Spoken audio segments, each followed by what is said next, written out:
I'm going to be showing you how to make grape water kefir. This is how it should be when it's done. I'll open it and you should hear a pop. Oh, that was a little one. But you can see the bubbles there that it... Oh, there we go. There's bubbles. That it's carbonated. And then put them in the fridge when you're done. It'll slow that fermentation down and be nice and cold to drink. But before we get there, this is where you start over here. Is with these little water kefir crystals. They're not like really crystals. They're kind of like gelatinous. But do you see these bubbles? Some of the bubbles came up. That's kind of when you know they're ready.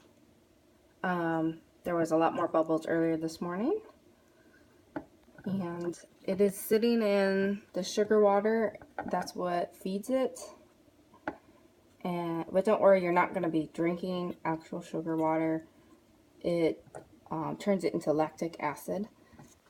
And so now we need to separate these water kefir grains.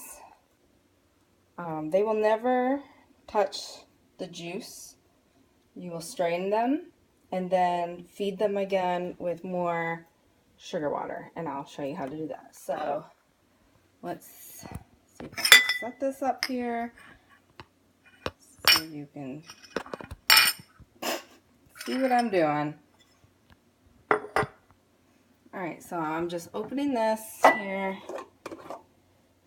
and I will be pouring all of this into here. Some of the grains got big.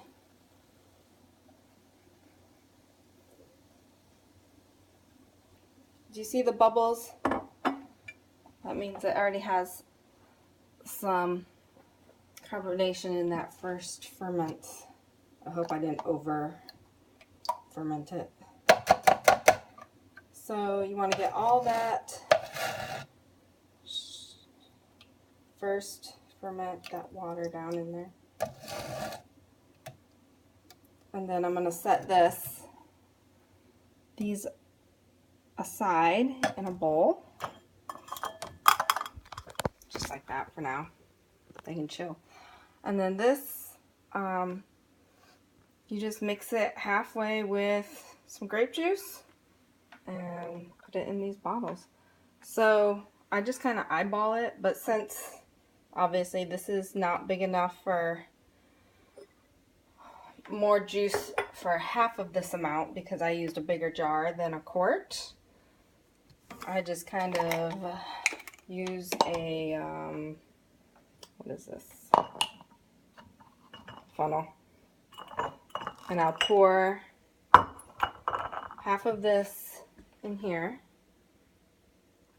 Well, not half of the container, but I'll just watch how I'm pouring this.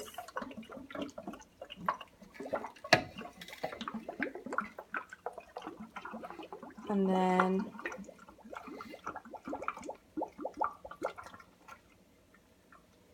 just put in about that much. So up to here, which will pretty much be the bottle of grape juice.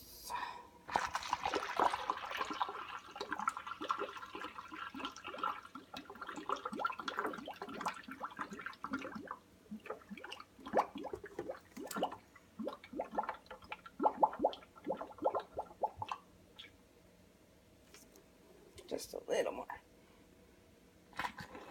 Oh, yeah, that should be good. All right.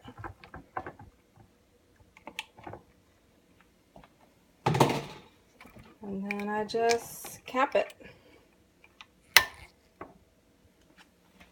And then, I mean, you can mix it up a little bit more. All right, and then I set this one, well, this is a new batch, so I'll just set it to the side at room temperature. Usually takes about a day, day and a half.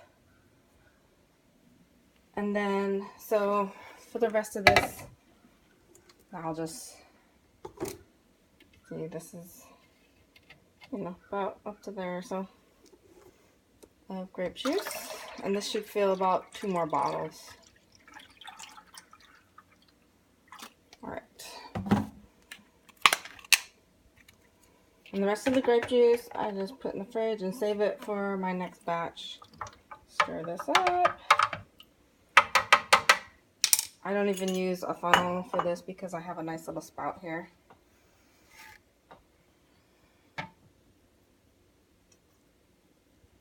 And then just pour it in as so until it gets about an inch from the top. Alright, so I won't show you all that. Pretty obvious. Just pour that in there. Okay, so for these crystals, the grains, you're going to first want to, I'm going to reuse this jar, so I'll probably just use, this is filtered water. You always use filtered water. I'll just rinse this out a little.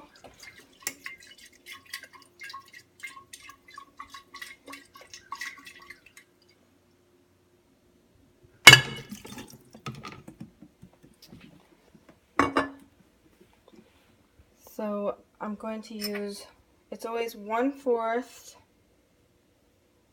cup of natural sugar. You can either use organic turbinado sugar, organic sugar cane, or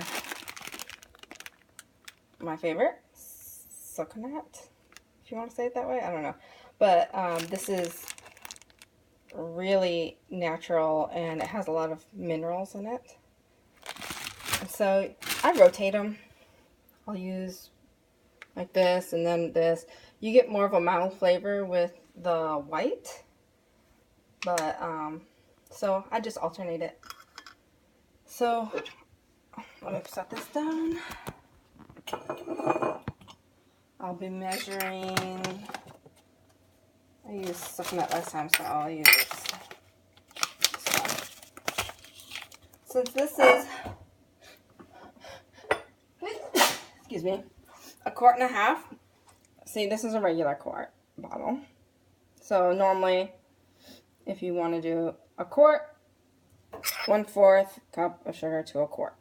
But I know that this bigger jar is 1.5 quarts, so I use 1/4 and then 1/8. So you put the sugar in there. And I'm just eyeballing this for half of this, for that 1/8. And then you pour a little bit of hot water in there until it dissolves. You can put the lid on, switch it around, let it sit there and dissolve.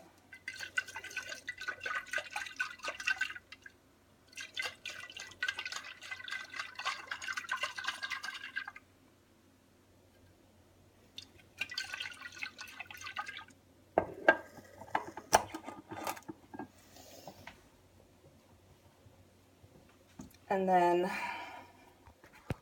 once that is dissolved pretty well, I add the cold water.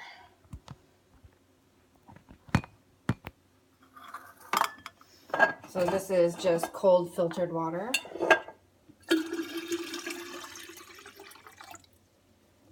Let me grab a little more.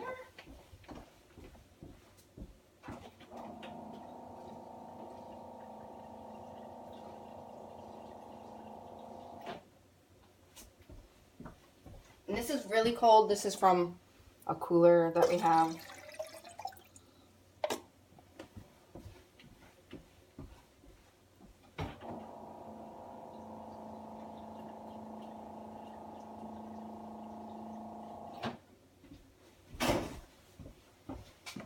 So you fill it almost to the top. You want to leave some room for the grains to go in.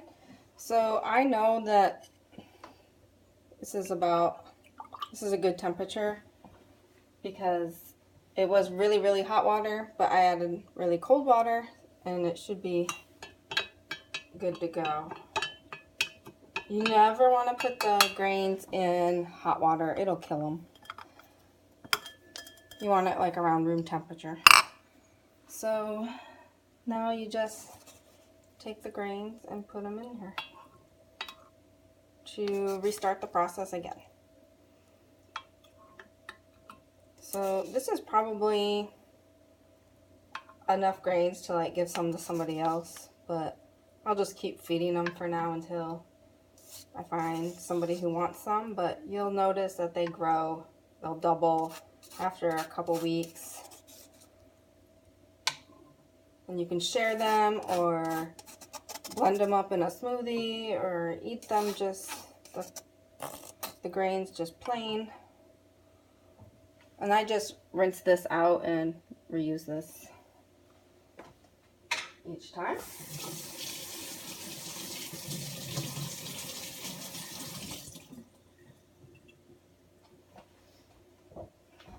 And then just, I put a cap on. Some people say to put like a coffee filter with a rubber band on it, but I find if you put a lid on it tight, I don't know, it works better for me.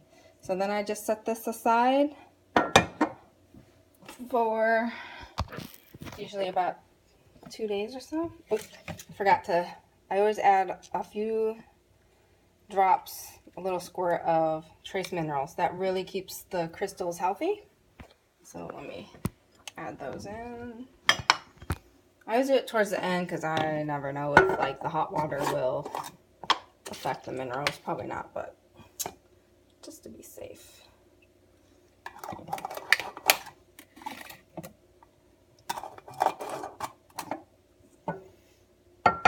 So this is the first ferment, and you're feeding the grains in this one with the sugar water. And so first ferment, second ferment, and this will probably take a day to 2 days to be ready. I actually have one in the fridge. I did